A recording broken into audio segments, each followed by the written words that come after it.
कि जो सरबुलंद चले हो तो सरबुलंद आना, सफर से लौट के आना तो फतहमंद आना। छात्र मुझे भले गाली बके कि आप गुरु रहमान कर्मचारी चयन आयोग में नहीं जाते हैं, तो गुरु रहमान नहीं जाएंगे। झंडा चमका है, लोजपा लड़ेगी, खोजपा लड़ेगी, राजद लड़ेगी, ओल लड़ेगी, ढोल लड़ेगी। और बच्चे पागलपन के हद तक पढ़े, एनसीईआरटी पहले पढ़े, निश्चित रूप से डीएसपी का सीट आएगा, अच्छा खासा सीट आएगा। मैं कह रहा हूँ आपके चैनल से, जो पढ़ेगा पागलपन के हद तक वो पास करेगा। और बिहार का एक बाल यूपीएससी में न खत्म हुआ था न खत्म हुआ है। दिलीप का भी समर्थन करता हूँ, जायज है। नमस्कार, आप देख रहे हैं द इंडिया टॉप। मैं हूं आदेशपुरी। यूपीएससी का रिजल्ट घोषित हो गया और 20 साल बाद बिहार के शुभम कुमार ऑल इंडिया में 1 रैंक लाए। कटिहार के रहने वाले हैं और सबसे बड़ी बात कि मानव शास्त्र से उन्होंने इस परीक्षा में टॉप किया। हमारे साथ है रहमान सर से जानेंगे।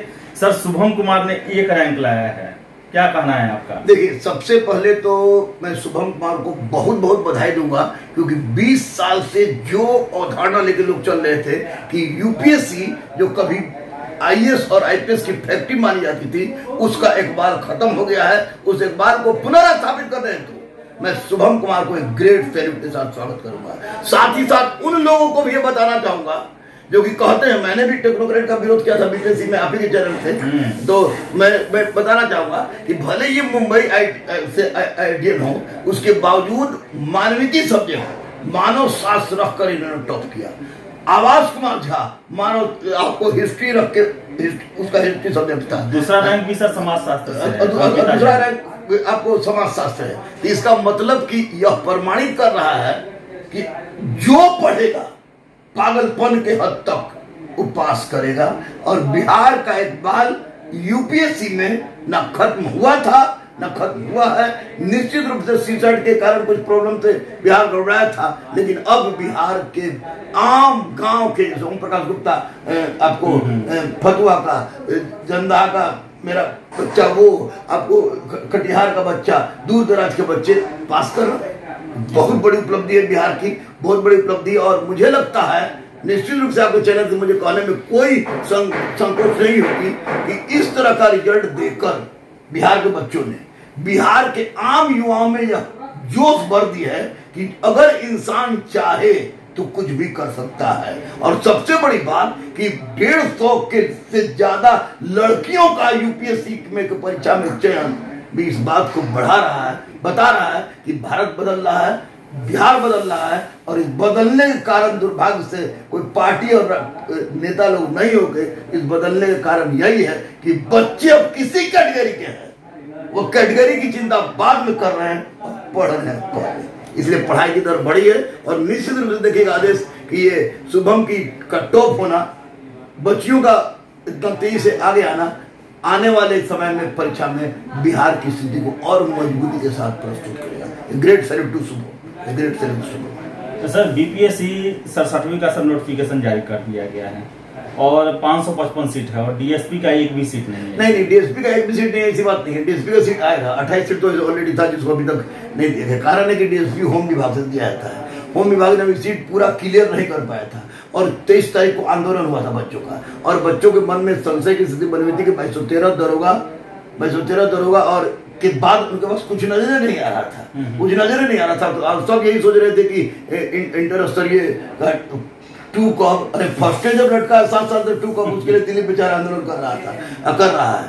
उसके बाद आपको सचिवालय था सीजीएफ 3 कॉप, सिपाही का रिजल्ट कॉप। उसके बाद इस पूरे प्रकोप से बचने के लिए 23 तारीख का आंदोलन जो दिलीप के नेतृत्व में हुआ, उस आंदोलन से निश्चित रूप से प्रभाव पड़ा है। और उसी का परिणाम था कि पूरा सीट के आने का इंतजार किए बिना 555 सीट की वैकेंसी निकाल दी गई। तो बच्चे दलाइत हो, निश्चित रूप से डीएसपी का सीट आएगा, अच्छा खासा सीट आएगा। मैं कह रहा हूं आपके चैनल से, इसको लिख लीजिए, इसको वीडियो को संचित करके रखिएगा। डीएसपी का सीट आ रहा है, सीट बढ़ेगा। और बच्चे पागलपन के हद तक पढ़े, एनसीईआरटी पहले पढ़े, बेसिक बुक, अच्छी किताबें पढ़े, टेक्स्ट बुक पढ़े, कोई भी शॉर्टकट फॉर्मूला ना अपनाए। अगर हिंदी मीडियम में है तो परिचय दर्पण पढ़े, अंग्रेजी में हो तो क्रॉनिकल पढ़े, कोई बनी बनाई मटेरियल को करंट अफेयर ग्रुप में ना पढ़े। और डेली एक क्वेश्चन का प्रैक्टिस भी करें। और मैं कहूंगा कि अभी लड़के जिनका पीटी की तैयारी अच्छी है, वे जो स्टैटिक्स आता है डेली एक स्टैटिक्स जरूर बनावे, क्योंकि स्टैटिक्स उनका रिजल्ट दिलवा देगा और निश्चित रूप से उनके लिए अच्छा होगा। ये बहुत अच्छे समय पर यह वैकेंसी आई है जब बच्चों में जबरदस्त आक्रोश थी। सर एक और चीज है, बीपीएससी ने असिस्टेंट इंजीनियर के परीक्षा में आंख की पुतलियों का इस्तेमाल किया गया है थंब इम्प्रेशन के बदला में। क्या बीपीएससी में ही ऐसा होना चाहिए या फिर वैसे एग्जाम बीपीएससी, बीएसएससी, सीएसबीसी जिसमें हमेशा धांधली के आरोप लगते हैं, सॉल्वर गैंग बैठते हैं, उनमें भी अप्लाई करना जरूरी है? देखिए, आपको अभी बता दें कि इसका आपको फॉरेस्ट रेंजर का परीक्षा था और फॉरेस्ट रेंजर का इंटरव्यू में यानी लड़का रिटर्न पास कर जाता है, एक ही था ऑब्जेक्टिव था, वो पास कर जाता है और इंटरव्यू में वो पकड़ा जाता है। तो बीपीएससी ने थंब के जगह पर इसको क्या कहता है, आइरिस कहता है, उसको आधार बनाया है। तो निश्चित में बहुत बड़ी उपलब्धि है। दिलीप आंदोलन कर रहे हो छात्रों के प्रति तो, या मैं छात्रों के लिए संघर्ष कर रहा हूं तो, या पढ़ा रहा हूं तो हम लोग का उद्देश्य यही ना है कि बीपीएससी, बीएसएससी जैसे परीक्षा आयोग से परीक्षा के 10 मिनट पहले दुइये क्वेश्चन अगर बाहर निकल जाता है तो पॉइंट में बच्चों की तकदीर बदल जाती है। सोलवर गैंग पकड़े जाते हैं, मुन्ना भाई पकड़े जा रहे हैं, पूरा रैकेट का रैकेट पकड़ा जा रहा है। आप 4 को बच्चा को पकड़ के, सोलवर को पकड़ के उसको बंद करे बेल करा के वो चलाता है, लेकिन इसका मेन जड़ का है वो खत्म, वहां आपकी पहुंचने की क्षमता है नहीं है तो आप पहुंचने का प्रयास नहीं कर रहे हैं। तो निश्चित रूप से बीपीएससी का यह कार्य क्या आंख के पुतली को आधार बनाना बहुत बड़ी उपलब्धि है। दिलीप की मांग का मैं समर्थन करता हूं इसमें और कर रहा हूं भी कि बीपीएससी, बीएसएससी में भी अब थंब इंप्रेशन की जगह पर आंख की पुतली को बनावे। आपको बच्चों का कार्बन कॉपी बच्चों के हाथ में दे, परीक्षा का उत्तर जो क्वेश्चन है वो परीक्षा के समाप्ति के पश्चात बच्चों को हाथ में दे दे। बीपीएससी के समान 7 से 10 दिन के अंदर में आंसर शीट जारी करें और होम सेंटर न दे। और जैमर व्यवस्था को बीपीएससी ने प्रमाणित कर दिया ना, बीपीएससी ने प्रमाणित कर दिया कि कठपुतली और जैमर के माध्यम से एक भी टस से मस्त नहीं हुए। इस तरह मैं डिमांड करता हूं और जो छात्रों का प्रतिनिधित्व कर रहा है क्या नाम है, दिलीप, हाँ, दिलीप का भी समर्थन करता हूं कि वो अपनी मांग को जायज रहे कि किसी भी अब नेता का सहारा ना ले, क्योंकि छात्र से बड़ा कोई नेता नहीं होता।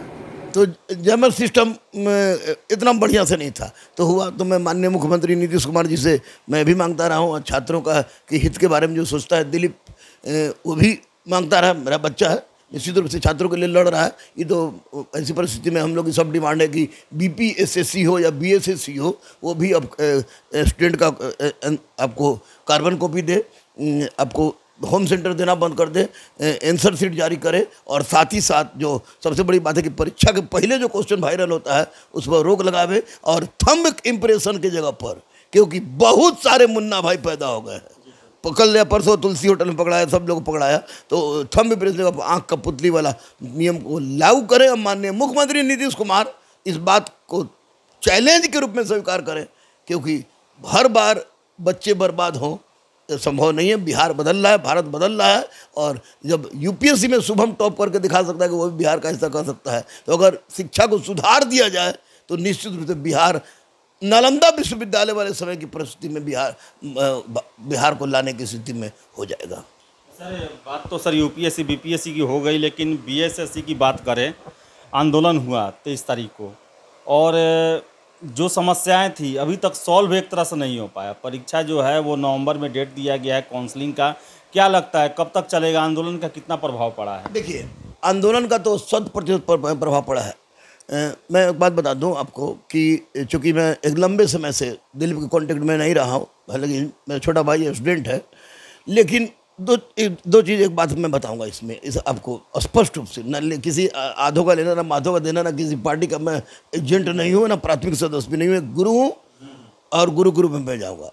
पहली बात तो ये मैं बताऊंगा कि लगातार बीपीएससी हो, दरोगा हो, सचिवालय सहायक हो या अन्य किसी भी तरह की परीक्षा हो, ये इंटर स्तरीय हो, उसमें दिलीप लगा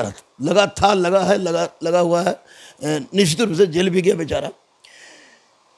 जब दिलीप जेल जाता है, जब आंदोलन करता है, जब लोगों को बुलाता है, तो वैसी परिस्थिति में हमारे विपक्ष के माननीय हो या अन्य कोई माननीय हो, वो किसी भी तरह का सोधी नहीं लेते हैं। यूट्यूबर आप लोग हैं कि इस आंदोलन को जीवित रखने में कामयाब हुए, तो निश्चित निसंदेह बहुत सारे लड़के गए और जिसका प्रभाव यह पड़ा कि BSSC इसके दिमाग में यह बात आ गई कि अगर नवंबर में हम अपना पूरा क्लियर काम नहीं करते हैं तो वैसी परिस्थिति में छात्रों की संख्या जो बढ़ी है वो निश्चित रूप से अब, और छात्रों में संख्या तो बढ़ी है, छात्रों में आक्रोश बढ़ा है, आक्रोश बढ़ा है। या मजिस्ट्रेट के सामने छात्र बोल रहे हैं, फोटो खोजने की धमकी दे रहा है, उसको भी कर रहे हैं, मजिस्ट्रेट कर रहा है। इसमें नेताओं का बाद में घुस जाना मुझे अच्छा नहीं लगा, मुझे अच्छा नहीं लगा। मैं नहीं जाऊंगा, मैं गुरु हूं, मेरा काम चिल्लाना है। मॉन्टेस्क्यू नहीं गया था फ्रेंच रेवोल्यूशन करने के लिए, रूसो नहीं गया था, प्लेटो नहीं गया था, तो गुरु रहमान क्यों जाएगा? उम्र भी नहीं है, उम्र भी नहीं है।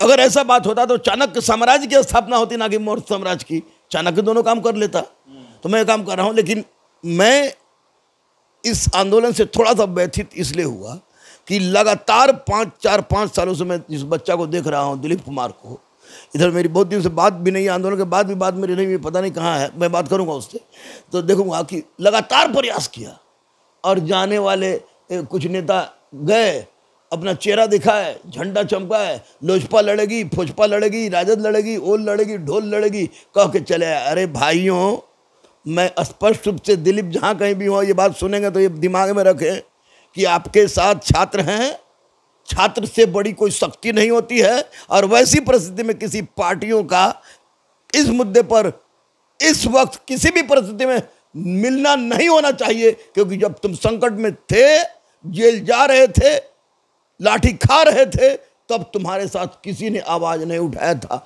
माननीय तेजस्वी जी हो, माननीय चिराग जी हो, माननीय संदीप सौरभ जी हो, जब उस समय कोई नहीं था तो इस समय भी कोई नहीं होना चाहिए, क्योंकि इस आंदोलन की सफलता का मैं सारा श्रेय दिलीप को देना चाहूँगा। और इस आंदोलन का प्रभाव है कि नवंबर तक BSSC को हंस के, गा के, रो के समस्या का निराकरण करना पड़ेगा, क्योंकि यह सुगबुगाहट थी, ये आगाज था, अंजाम भयावह भी हो सकता है। वही तो बात है कि छोटे दलों को भी ऐसा लग गया कि अब ये आंदोलन जो है ये बड़ा रूप होने वाला है इसका आगे भविष्य में आकर। तो क्या है, वो पहले से देख के उसमें शामिल हुए, लेकिन एक और बात रहा कि शामिल तो हुए लेकिन इस दिशा में कुछ प्रयास नहीं किया, आयोग नहीं गए वो। नहीं, आप नहीं समझ रहे हैं। सब दावा करते हैं कि युवा के नेता हम, एनडीए सरकार ने कहा कि 19 लाख देंगे हम, राज्य सरकार ने कहा कि 10 लाख देंगे हम,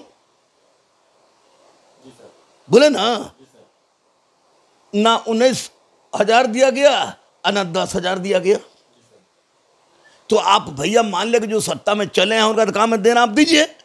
और जो नहीं आए, जो मांग रहे थे, तो वो उसके लिए अगर नहीं मिला तो आवाज उठाइए।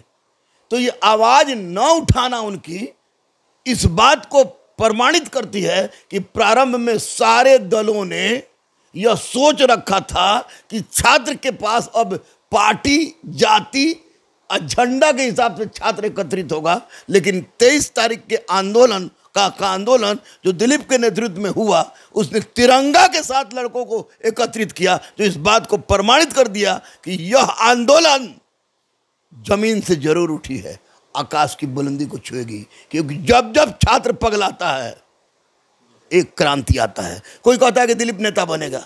अरे भैया, माननीय मुख्यमंत्री नीतीश जी जब राजनीति कर रहे थे, छात्र राजनीति, तो नेता ही बनने के लिए ना। लालू जी, माननीय लालू जी नेतागिरी कर रहे थे छात्र राजनीति में, तो वो नेता ही बने ना।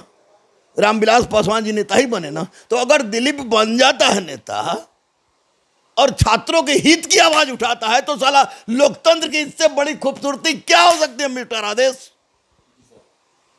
इसलिए मैं किसी भी दिलीप से, जहां कहीं भी हो दिलीप, तूने किसी भी राजनीतिक दल के झंडा को, पार्टी को, जाति को आधार नहीं बनाकर जिस तरह से तुम चले हो छात्रों के हित को लेकर, तो तुम्हारे लिए सिर्फ यही सेंटेंस कि जो सरबुलंद चले हो तो सरबुलंद आना, सफर से लौट के आना तो फतहमंद आना। छात्र मुझे भले गाली बके कि आप गुरु रहमान कर्मचारी चयन आयोग में नहीं जाते हैं, तो गुरु रहमान नहीं जाएंगे, लेकिन गुरु रहमान छात्रों के लिए रक्त का कतरा कतरा भी बहाने के लिए तैयार था, है और रहेगा। ये मेरी बस आपसे यही कहना है। तो ये थे रहमान सर, जिन्होंने सभी बातों को लेकर अपनी बातें रखी हैं और उनका साफ कहना है कि छात्रों के लिए उनका जीवन समर्पित है और लगातार यूपीएससी से लेकर सिपाही तक जो भी कैंडिडेट हैं उनके अधिकारों के लिए जो भी आगे आएगा उनके साथ ये बने रहेंगे। तो फिलहाल इस वीडियो में इतना ही। वीडियो पसंद आया लाइक शेयर करें, हमारे चैनल द इंडिया टॉप को सब्सक्राइब जरूर कर लें। धन्यवाद।